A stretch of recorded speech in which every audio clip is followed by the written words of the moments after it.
Amazon Alexa Live 2021, and this time it was turned its attention to the developer. So, they kind of do two iterations of it. They have the Alexa Live where they launch all the gizmos and gadgets, things that fly around your house and take videos and listen and provide AI and multi-turn conversations. And this one, though, was all about skills, future of work, building that platform for developers to get paid for all of the intelligent things they're building to be done on these millions and millions of Alexas around the world. Pat.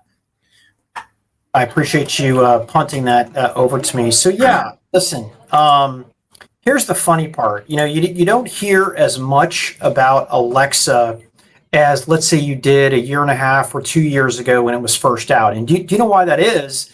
That's because people are actually using it, right? It's become the fabric of what we do. And I know the word fabric, sounds like a marketing word, and it kind of is, but it is in our life. And whether it's even asking the time, or what's my calendar, or set an alert, like everybody is using it for that. But what I was really surprised about was how many skills are being used out there, and how many interactions that are out there, and it's crazy. It's like it's absolutely skyrocketing. And Amazon strategically described it as what they're going at. They want to make Alexa ambient. And listen, I've been talking about ambient computing for 20 years.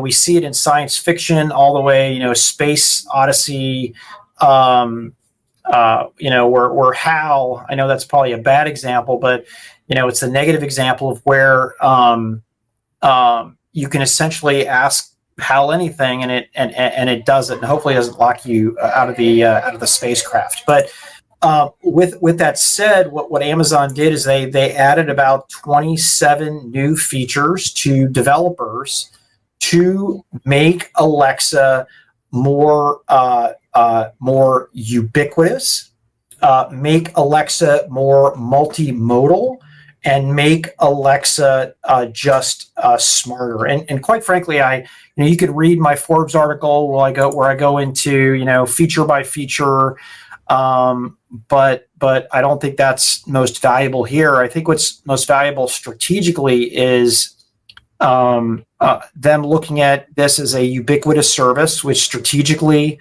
is 100% the right way to go, and also that usage of Alexa is skyrocketing along with the partner opportunities. One of the things that's crazy is this B2B opportunity that they have, which is crazy. And there were hotels, there were banks that are able to. It's almost a physical embodiment of chatbots, right? It's a device that can do things for customers, and whether that's give me a reservation, or I've seen one of these in one of my hotel rooms where you can ask it to hey, can you please send me a toothbrush, or can you please turn off the lights inside of the room, and that really is the future of where this is headed. Yeah, that's some great analysis, Pat. I had some time to tune in between unpacking boxes. I always love the Gizmo Gadget show. The developer stuff is super interesting because this is really what brings everything to life. A lot of people hear about developer platforms for iOS. You hear about developer platforms for Android. Well, all this headless commerce and all these applications that are going to allow us to do more with these Alexas that we've deployed. And again, oftentimes you have one phone, you might have 8 Alexas, 10 Alexas, depending on the size of your home, your house, your office.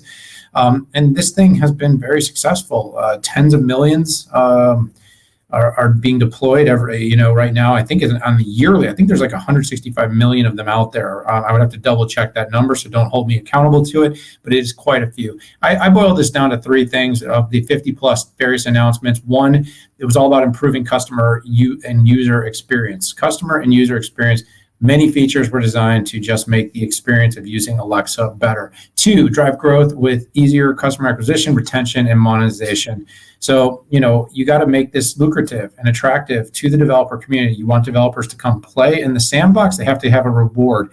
There are things like paid skills, which were added, and shopping actions, gave developers more opportunities to monetize what they're building.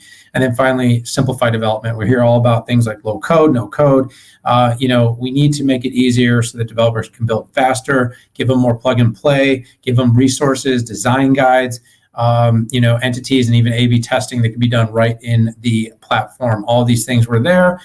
So overall, like I said, a great event. I am looking forward to seeing the next group of gadgets, but all good stuff here.